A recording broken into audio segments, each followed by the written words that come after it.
In this video we will see how to do normalization step by step. Normalization organizes data in database.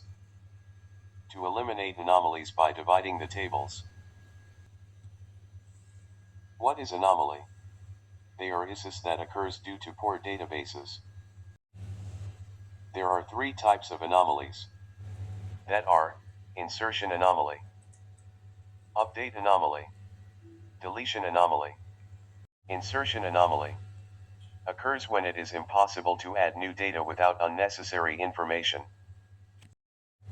Updation anomaly occurs when modifying a single record requires multiple updates.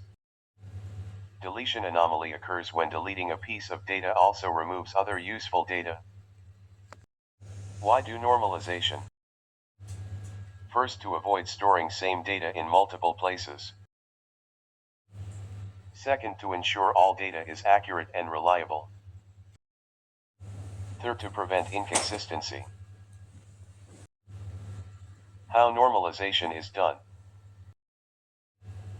It is done using normal forms. There are many types of normal forms. But in databases, we prefer to do normalization up to 3NF only. Doing too many normalization can also be bad for databases.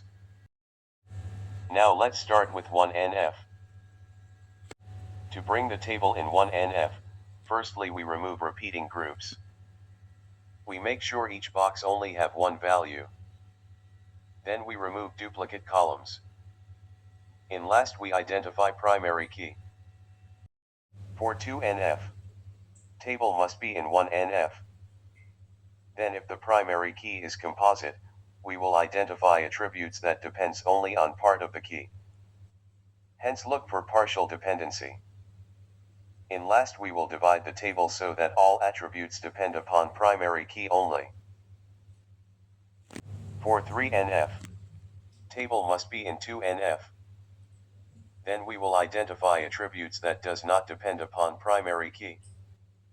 Or we can say that they depend upon non-key attributes. Hence look for transitive dependency. In last we will divide the table by moving the dependent attributes to a new table. For example, in the table below, teacher name depends upon teacher ID. That is a non-key attribute. So we made a separate table for them. Now we will try to solve the given table on our own, so that we know how much we have learned.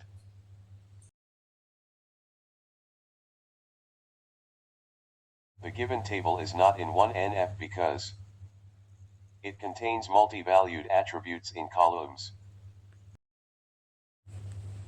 So to get the table in 1NF, we will break down multi-valued attributes into separate rows. So each cell contains a single value. To get the table in 2NF, we will firstly identify partial dependency. Like in the below table, student name depends upon student ID, and course name depends upon course ID. That is partial dependency, as both only depends upon the part of the key, not on the whole key. Now we break the table so that there is no partial dependency. The table is divided into three tables. One contains student name and ID. Other have student ID and course ID, and the last table contains rest of the entities. For 3NF we will look for transitive dependency. In the table faculty name depends upon faculty ID. But faculty ID is not a primary key. So we will divide the table, so that faculty can have a separate table, where every entity depends upon primary key. So in this video we learned normalization creates more tables to ensure correctness, consistency, and reduced redundancy.